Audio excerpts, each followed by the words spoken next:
Iran की सड़कों पर जश्न हो रहा है इस वक्त में, और दूसरी तरफ इजराइल की सड़कों के ऊपर कहर दिखाई दे रहा है। नए सुप्रीम लीडर ईरान के, उनका ऐलान हो गया है, आधिकारिक तौर पर बाकायदा ऐलान हो गया है। और जैसे ही ऐलान हुआ उसके बाद में ईरान की सड़कों पर, ये तस्वीरें देखिए आप, इस तरीके से जश्न मनाया गया।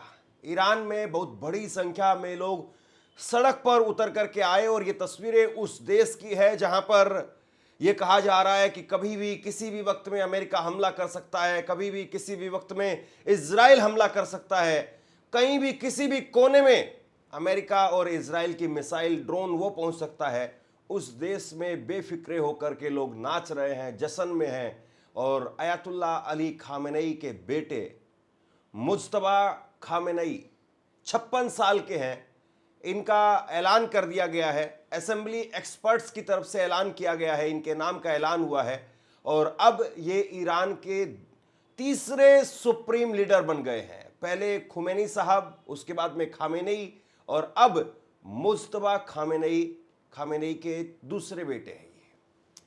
ये जैसे ही ऐलान हुआ उसके बाद में सरकारी टीवी की तरफ से, ईरान के सरकारी टीवी, ये ऑफिशियल खबर आप देखिए, ईरान के सरकारी टीवी ने भी इस बात का ऐलान कर दिया कि मुज्तबा खामेनेई, 56 साल के मुज्तबा खामेनेई, वो अब ईरान के नए सुप्रीम लीडर बन रहे हैं। उनके नाम का आधिकारिक तौर पर ऐलान हो गया है, उनके नाम पर मोहर लग गई है।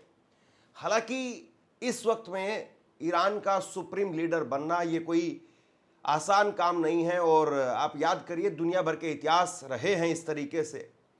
जब भी राजगद्दी सौंपी जाती है, या फिर जब भी गद्दी सौंपी जाती है, या किसी को सुप्रीम लीडर की जगह पर बैठाया जाता है, तो एक जश्न होता है और आधिकारिक तौर पर बहुत बड़ा कल्चरल प्रोग्राम देखने को मिलता है। लेकिन युद्ध के बीच में भी अक्सर इस तरीके से होता रहा है। और पुराने लड़ाई आप देखेंगे राजा महाराजाओं की, मुगलों के समय की आप लड़ाइयाँ उठा करके देखिए, तमाम इतिहास आपको बताएगा कि जब जब ऐसा मौका आया है तब तब चाहे 13 साल का बेटा हो या कोई सेनापति हो, उसको तुरंत घोषित किया जाता है राजा के तौर पर, ताकि सेना में किसी प्रकार से उसका मनोबल ना टूटे।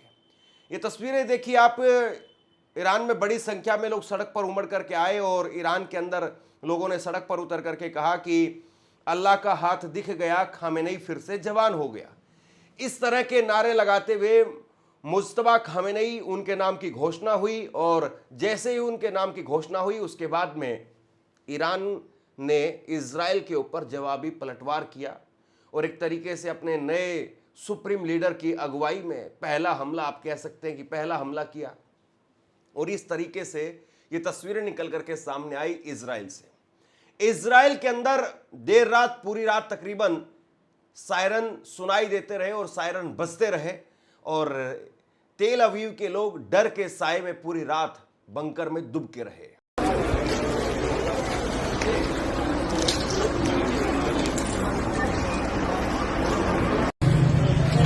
कई तस्वीरें निकल करके सामने आई है इजराइल से, लेकिन इजराइल और अमेरिका की तरफ से कहा जा रहा है कि जो भी नया सुप्रीम लीडर बनेगा उसे हम मार देंगे, ईरान की पूरी लीडरशिप को मार देंगे।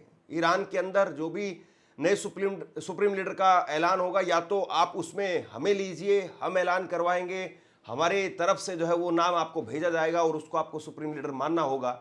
अब उनका बस चले तो वो रजा पहलवी जैसे पिट्ठू को सुप्रीम लीडर घोषित करवा दे, लेकिन अब ईरान ऐसा चाहेगा क्यों? जाहिर सी बात है।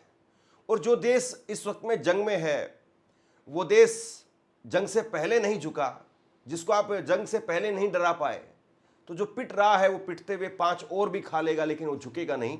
ये बात कम से कम साफ तौर पर दिखाई दे रही है। अब ऐसे में 2-3 बड़े सवाल हैं। ये जो लड़ाई है, ये लड़ाई अब तेल और पानी पर आ गई है। लगातार इजराइल और अमेरिका की तरफ से उन इलाकों में, उन जगह पर हमले किए जा रहे हैं जहां पर पानी के ठिकाने हैं, क्योंकि आप जानते हैं कि जो भी गल्फ देश है वहां पर पीने का पानी अपना खुद का होता नहीं है। वो समुद्र के खारे पानी को मीठा बना करके तब पीने का काम करते हैं मशीनों के द्वारा, और इसको डीसैलिनेशन कहा जाता है। तो डीसैलिनेशन के जितने पॉइंट हैं, उन पॉइंट्स पर, प्लांट्स पर हमले किए गए हैं, और कई गांवों में इसके बाद में लगातार पानी की जो सप्लाई है वो रुक गई है। लेकिन इसके बाद में ईरान की तरफ से भी जवाबी पलटवार हुआ है और बहरीन के अंदर कई जगह पर जहां पर डीसैलिनेशन के प्लांट्स बने हुए हैं, यानी खारे पानी को मीठा करके पानी की जो व्यवस्था बनाई गई है, उस पर ईरान की तरफ से भी पलटवार हुआ है, उस पर ईरान की तरफ से भी मिसाइलें दागी गई है। ईरान का यह कहना है कि आप अगर हमें प्यासा तड़पा तड़पा करके मारना चाहते हैं तो हम भी आपको जो है वो बराबर का दर्द देंगे। और दूसरी बड़ी बात, ईरान की तरफ से यह कहा जा रहा है कि जब इमाम साहब को इस तरीके से प्यासा तड़पा करके झुकाने की कोशिश की गई थी तो इमाम साहब भी नहीं झुके। आप इमाम साहब को नहीं झुका पाए, हम तो इमाम साहब के सैनिक हैं, हम आपके सामने कतई हरगिज हथियार नहीं डालेंगे, ये उनकी तरफ से कहा गया। कल ईरान के विदेश मंत्री अब्बास अरागची वो एक टीवी चैनल पर थे, इंटरव्यू दे रहे थे, ये आप अपने स्क्रीन पर देखिए। अब्बास अरागची, उनसे सवाल पूछा गया कि डोनाल्ड ट्रंप लगातार सीज फायर को लेकर के कह रहे हैं, ऐसे में सीज फायर को लेकर के, सरेंडर को लेकर के आपका क्या प्लान है, कब तक आपकी लड़ाई जारी रहेगी, या आपको लगता है कि ईरान में बहुत ज़्यादा नुकसान हो रहा है और ऐसे में इस नुकसान की वजह से हो सकता है कि आने वाले दिनों में ईरान की जनता आपके खिलाफ हो जाए, इससे अच्छा यह है कि आप अमेरिका के साथ में हाथ मिला लें, सरेंडर कर लें, या फिर सीज फायर की अपनी तरफ से कम घोषणा कर दे ताकि अमेरिका और इजराइल की तरफ से आप पर और ज़्यादा हमले ना हो। इसके बाद में अब्बास अरागची की तरफ से कहा गया कि अमेरिका ये जो बात कह रहा है बिल्कुल सेम यही ट्वीट और इसी तरह की लैंग्वेज और इसी तरह के वर्ड्स उन्होंने इस्तेमाल किए थे पिछली बार जब 12 रोजे की जंग हुई थी। उस दौरान 12 रोजे की जंग के दौरान भी यही डोनाल्ड ट्रंप थे जो डोनाल्ड ट्रंप कह रहे थे कि सरेंडर करना पड़ेगा, अनकंडीशनल सरेंडर करना पड़ेगा। और आप याद करिए 3 दिन पहले मैंने आपको यही खबर दिखाई भी थी। 3 दिन पहले मैंने आपको कहा था कि अयतुल्ला अली खामेनेई उस वक्त में जब जीवित थे, पिछले साल जून के अंदर जब 12 रोजे की जंग हुई थी, जब डोनाल्ड ट्रंप यही बात कहते थे कि या तो सरेंडर कर दो वरना हम अयतुल्ला अली खामेनेई को मार देंगे, हमें उनके ठिकाने को पता है। लेकिन आखिरकार हुआ क्या? इतिहास तो यही कहता है, हम सब ने देखा है कि सीज फायर का ऐलान वो ईरान की तरफ से नहीं किया गया, बल्कि सीज फायर का ऐलान एक मध्यस्थता करवाई गई कतर की तरफ से, और उसके बाद में अमेरिका की तरफ से सीज फायर का ऐलान किया गया। डोनाल्ड ट्रंप खुद सामने आकर के सीज फायर का ऐलान करते हैं। तो अब की बार क्या होगा इस बात का जो है वो इंतजार है। लेकिन मुज्तबा खामेनेई, उनको लेकर के ये कहा जा रहा है कि वो खामेनेई से भी ज्यादा हार्डलाइनर है। ये जानकारी जो निकल करके सामने आ रही है कि खामेनेई से भी ज्यादा हार्डलाइनर है और वो जिस तरीके से फैसले लेंगे अब ईरान उस पर चलेगा। बहुत सारी रिपोर्ट्स वैसे ये भी चल रही है कि खामेनेई का बनाया हुआ जो प्लान है उसी प्लान के हिसाब से अभी तक पूरा जो है ये युद्ध चल रहा है और उसी पैटर्न पर ईरान की सेना, ईरान के जितने भी टॉप कमांडर्स हैं वो फैसला ले रहे हैं और ये सारी बातें इस वक्त में निकल करके सामने आ रही है। लेकिन अगर मुज्तबा खामेनेई वो फैसला लेते हैं तो इससे कहीं ना कहीं इजराइल और अमेरिका उसको ज़्यादा नुकसान होने की संभावना बताई जा रही। जितने भी एक्सपर्ट हैं वो ये कह रहे हैं कि मुज्तबा खामेनेई वो ज़्यादा क्रूर तरीके से वो प्रहार करेंगे इजराइल के ऊपर और अमेरिका के ऊपर। और दो बड़ी बातें हैं उसके पीछे। पहली बात तो ये है कि वो खुद एक बहुत बड़े हार्ड लाइनर है और दूसरी बड़ी बात ये है कि अमेरिका और इजराइल ने जिस तरीके से खामेनेई की हत्या की है, कहीं ना कहीं एक बेटे के सीने में वो दर्द भी होगा, कहीं ना कहीं एक बेटे के सीने में वो तकलीफ भी होगी और वो इमोशन वो अपने सीने के अंदर दबा करके रखे हुए हैं और वो इमोशन उनके उन फैसलों में भी दिखाई देंगे। ये बातें भी निकल करके सामने आ रही है। अब कुछ तस्वीरें मैं आपको दिखा देता हूं जो बीती रात की तस्वीरें हैं। बीती रात आप एक तस्वीर आप देखिए, इजराइल के लोग वो हैरान हैं किस तरीके से मिसाइल से, ड्रोन से वो क्लस्टर बम निकल रहे हैं और क्लस्टर बम वो इजराइल के अंदर ज़्यादा नुकसान पहुंचा रहे हैं।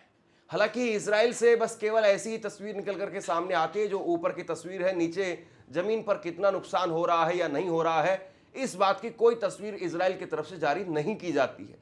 और इजराइल में अगर आप रहते हैं तो मैं आपसे रिक्वेस्ट भी करूंगा कि आप बिल्कुल ऐसी कोई तस्वीर मत वायरल कीजिए, क्योंकि हम नहीं चाहते कि आपकी जान खतरे में आ जाए। बहुत सारे ऐसे लोग हैं जो भारतीय हैं जो इस युद्ध को नहीं चाहते हैं, बहुत सारे ऐसे इजराइल के लोग हैं जो इस युद्ध को नहीं चाहते हैं और वो चाहते हैं कि इजराइल का असली चेहरा लोगों के सामने लाया जाए। लेकिन इजराइल में जिस तरीके की लीडरशिप इस वक्त में है, मौजूदा वक्त में, वो तुरंत लोगों पर कार्रवाई कर रही है। जो भी अगर कहीं पर मिसाइल गिरने के बाद में तस्वीरें दिखा रहा है तो उनके ऊपर कार्रवाई हो रही है। लिहाजा मैं बिल्कुल इस बात को नहीं चाहूँगा कि आपकी जान उस बेगाने मुल्क में जो है वो आपकी जान मुसीबत में फंस जाए, इसलिए इस तरह का कोई काम आप मत करिए। अब एक तस्वीर निकल करके सामने आई है और इस तस्वीर को आप देखिए। इजराइल के अंदर जो कुछ हो रहा है उसमें अब नई खेप जारी कर दी गई है। ये तस्वीर आप देखिए, जो नई मिसाइलों की खेप लॉन्च की गई है ईरान की तरफ से। अब जाहिर सी बात है, ये मिसाइलें जो जा रही हैं वो नुकसान भी पहुंचा रही हैं। मैं ये बिल्कुल नहीं कह रहा हूं कि 100% मिसाइलें कामयाब हो रही हैं। जाहिर सी बात है, उसके पास में आयरन डोम सिस्टम है और भी बहुत मजबूत उसके पास में एयर डिफेंस सिस्टम है। उसकी वजह से इजराइल अपने आप को बचा लेता है, लेकिन फिर भी बहुत बड़ी संख्या में तकरीबन 30-40% के करीब कहा जा रहा है कि अब मिसाइलें कामयाब हो रही हैं, वो जमीन पर पहुंचने में कामयाब हो रही हैं। और दूसरी बड़ी बात यह है कि ईरान इस वक्त में जब हमले कर रहा है तो ईरान लेबनान के साथ में मिलकर के, हिजबुल्लाह के साथ में मिलकर के अटैक कर रहा है। यानी जो भी हमले हो रहे हैं उसमें बातचीत करके हमले किए जाते हैं। और इजराइल का जो एयर डिफेंस सिस्टम है उस पर दोहरा प्रहार हो रहा है। एक तरफ जो है वो लेबनान हिजबुल्लाह की मिसाइलें आती हैं और दूसरी तरफ ईरान की मिसाइलें आती हैं, और दो तरफा वार में इस वक्त में इजराइल जो है वो घिर गया है। अरब मुल्कों को साफ कह दिया गया है ईरान की तरफ से कि हम आप पर हमला नहीं करना चाहते हैं, आप हमारे भाई हैं, दोस्त हैं, मित्र हैं, पड़ोसी हैं, लेकिन आप अपनी ज़मीन का इस्तेमाल नहीं होने देंगे, और अगर आप अपनी ज़मीन का इस्तेमाल होने देंगे तो हम आप पर हमला करने में कोई गुरेज नहीं करेंगे। ये बातें भी साफ निकल करके सामने आ रही है। बीती रात जिस तरीके से हमला हुआ है, मुज्तबा खामेनेई उनके सुप्रीम लीडर बनने के बाद में, एक तरीके से आप ये कह सकते हैं कि पिछले 8-9 दिनों की जो जंग है, जिसमें खामेनेई की शहादत के बाद में एक रुआसी दिखाई दे रही थी ईरान के अंदर, कहीं ना कहीं अब थोड़ा उसमें जोश दिखाई दे रहा है। और नए सुप्रीम लीडर वो किस तरीके से अपने फैसले लेते हैं, इस बात का इंतजार रहेगा। हालांकि सबसे ज़रूरी उनके लिए इस वक्त में कदम ये भी रहेगा कि वो अपनी सुरक्षा भी सुनिश्चित करें, क्योंकि अगर उनकी सुरक्षा में सेंध लग गई, या अगर किसी तरीके से अमेरिका या इजराइल उन तक पहुंच गया, तो फिर ये कहा जा सकता है कि ईरान का बहुत बड़ा नुकसान हो जाएगा। और कहीं ना कहीं अमेरिका का, इजराइल का पूरा ध्यान है, पूरा फोकस है कि कैसे भी करके मुज्तबा खामनेई को टारगेट किया जाए और मुज्तबा खामनेई को ख़त्म कर दिया जाए। मुज्तबा खामनेई को लेकर के पीछे भी 3-4 दिन पहले भी खबरें निकल करके सामने आई। इजराइल की तरफ से कहा गया कि हमने उनको टारगेट किया है, उनका निशाना जो है वो वहाँ तक हमारा निशाना पहुँच गया है, और उसकी वजह से जो है वो घायल हो गए हैं, वो इलाज करवा रहे हैं, बहुत बुरी तरह से घायल हो गए हैं। इस तरह की बातें कही गई, लेकिन ईरान ने इसको सिरे से नकार दिया। अब ईरान की कहीं ना कहीं 2 प्रायोरिटी दिखाई दे रही हैं। पहली प्रायोरिटी तो ये है कि उनको अपने सुप्रीम लीडर को बचाना है। सुप्रीम लीडर को बचाने के बाद में अब उनको इजराइल और अमेरिका उस पर अटैक करने की एक नई रणनीति वो भी बनानी है।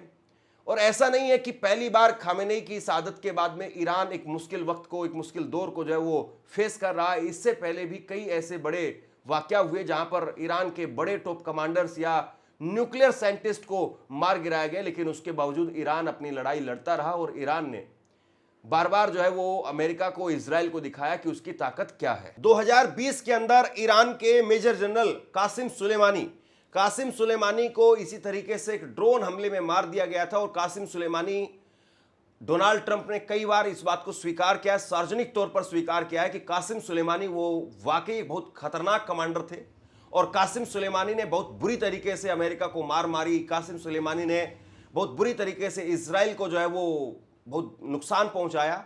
इस बात को अमेरिका और इजराइल भी स्वीकार करता रहा। और कासिम सुलेमानी की जो मौत थी वो हाल के वर्षों में अगर आप देखें ईरान के लिए तो बहुत बड़ा झटका था, लेकिन फिर भी ईरान डगमगाया नहीं और ईरान की फौज और ईरान का जो नेतृत्व है वो चलता रहा। इसके बाद में 7 नवंबर 2020 को उसी साल मोहसिन फ़कीरज़ादे, सबसे बड़े न्यूक्लियर साइंटिस्ट, उनको शहीद कर दिया गया। और ये कहा जाता है कि उनको जब मारा गया, न्यूक्लियर साइंटिस्ट को, मोहसिन फ़कीरज़ादे साहब, इनको जब मारा गया तो करीब करीब 3000 किलोमीटर दूर बैठ करके इजराइल ने इस घटना को जो है वो अंजाम दिया। इजराइल और अमेरिका ने मिलकर के इस घटना को अंजाम दिया। और वो कार में बैठ रहे थे और उस वक्त में दूर से जो है 3000 किलोमीटर दूर से शूट आउट किया गया और एक रिमोट कंट्रोल गन का जो है इस्तेमाल किया गया और उनको मार दिया गया। अब इसीलिए मैंने कई बार कहा है कि इजराइल के पास में टेक्नोलॉजी है, अमेरिका के पास में टेक्नोलॉजी है, वो आपको कई हजार किलोमीटर दूर बैठ करके भी पर्टिकुलर किसी बिल्डिंग के किसी पर्टिकुलर फ्लैट में, पर्टिकुलर किसी कमरे में बैठे हुए आपको मार सकता है। ये उसके पास में आप ये कह सकते हैं कि स्किल है। लेकिन फिर भी ईरान चलता रहा। इसके बाद में एक और बड़ी आप ये कह सकते हैं कि ईरान के लिए सादत थी, ईरान के लिए एक बड़ा झटका था। 2024 के अंदर इस्माइल हानिया, हमास के चीफ को, इस्माइल हानिया को, वो भी एक ब्लास्ट के अंदर इसी तरीके से मौत के घाट उतार दिया गया। लेकिन इन सब झटकों के बावजूद ईरान लगातार चलता रहा और ईरान इस वक्त में अपने इतिहास के आप यूं कहिए कि सबसे बड़ी जंग का सामना करना हुआ है। ये ईरान के लिए सबसे मुश्किल दौर उसमें से एक कहा जा रहा है। अयतुल्ला अली खामेनेई अगर होते तो उनकी रहने की वजह से जो है एक नई ताकत और एक यूं कहिए कि एक अनुभव जो है वो ईरान को मिलता था। लेकिन अयतुल्ला अली खामेनेई, उनके बारे में कहा जा रहा है कि उन्होंने खुद ही शहीद होना जो चुना है और उनको लगता है कि उनकी जो शहादत है वो ज़्यादा ईरान को मदद देगी, लिहाजा उन्होंने अपनी शहादत कबूल कर ली। अब ऐसे में बड़ा सवाल ये है कि मुज्तबा खामेनेई, उनके आने से इस जंग पर क्या असर पड़ेगा। ये भी खबर सामने आ रही है, बीती रात अमेरिका की तरफ से स्वीकार किया गया है। आप अपनी स्क्रीन पर जरा ये स्क्रीनशॉट देखिए।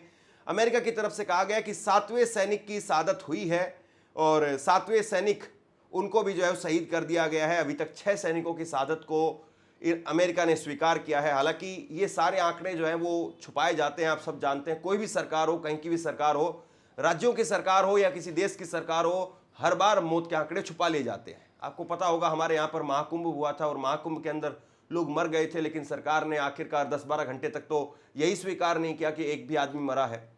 लेकिन उसके बाद में 10-12 घंटे के बाद में भी जब स्वीकार किया, तब भी आधे लोगों की मौत को ही स्वीकार किया। बीबीसी ने बाकायदा एक खबर भी की कि कैसे जो है वो लोगों को घर में जाकर के कैश दिया गया और उसमें भी कुछ लोगों को दिया गया, कुछ लोगों को फिर छोड़ दिया गया।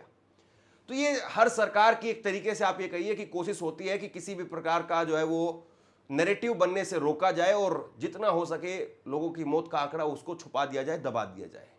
अब ऐसे में अमेरिका और इजराइल जिस तरीके से हमलावर है, ऐसे में मुश्किल वक्त में कमान संभाली है मुज्तबा खामेनेई ने और मुज्तबा खामेनेई इस मुश्किल वक्त में ईरान को उभार पाते हैं, अपने आप को बचा पाते हैं, इजराइल और अमेरिका को जवाब दे पाते हैं। ये सारे जो हैं उनके सामने बहुत बड़े सवाल हैं। अग्नि परीक्षा है उनकी। उनके लिए कोई फूलों का इस वक्त में साज नहीं है, बल्कि यूं कहिए कि कांटों का ताज है और ये कांटों का ताज उनको पहनना पड़ रहा है। और ऐसे में ये कांटों का ताज पहन करके वो कैसे किस तरीके से ईरान को इस झटके से बाहर लेकर के आते हैं। सरेंडर की बात पर ईरान ने 2 टूक कह दिया कि हम सरेंडर किसी कीमत पर करने के लिए तैयार नहीं है, हम मरने के लिए तैयार हैं लेकिन सरेंडर किसी कीमत पर नहीं होगा। बहुत सारी बातें निकल करके सामने आ रही हैं, लगातार मेरी नज़र बनी हुई है और जैसे ही जो भी बड़ा अपडेट निकल करके सामने आएगा उसको आप तक पहुंचाने की भी कोशिश करूंगा। और कोशिश ये भी रहेगी कि आसान भाषा में वो खबर, वो मैसेज वो आप समझ भी जाए, वो आप तक पहुंच भी जाए। शेयर कीजिए इस खबर को और आप क्या सोचते हैं नीचे कमेंट बॉक्स में लिख करके जरूर बताइए। धन्यवाद। आपसे कुछ कहना चाहता हूं, आज के वक्त में पत्रकारिता करना कितना मुश्किल काम है, लेकिन अगर ऐसे में भी कोई आपकी खबर दिखा रहा है, कोई आपके मुद्दे पर बात कर रहा है, तो आपको भी उसका साथ देना चाहिए। अगर आपको लगता है कि मेरी पत्रकारिता सही है, मैं आपके लिए आपकी खबर वो दिखा रहा हूं, तो ऐसे में आप मेरा सहयोग कीजिए। आप इस वीडियो को जब लाइक करेंगे तो लाइक के साथ में ही एक थैंक्स का बटन आपको दिखाई देगा। उस थैंक्स के बटन पर आप क्लिक कीजिए और जो भी सहयोग राशि दे सकते हैं वो दीजिए। दूसरा, आप चैनल को ज्वाइन कर सकते हैं और चैनल को ज्वाइन करके भी मुझे मदद कर सकते हैं।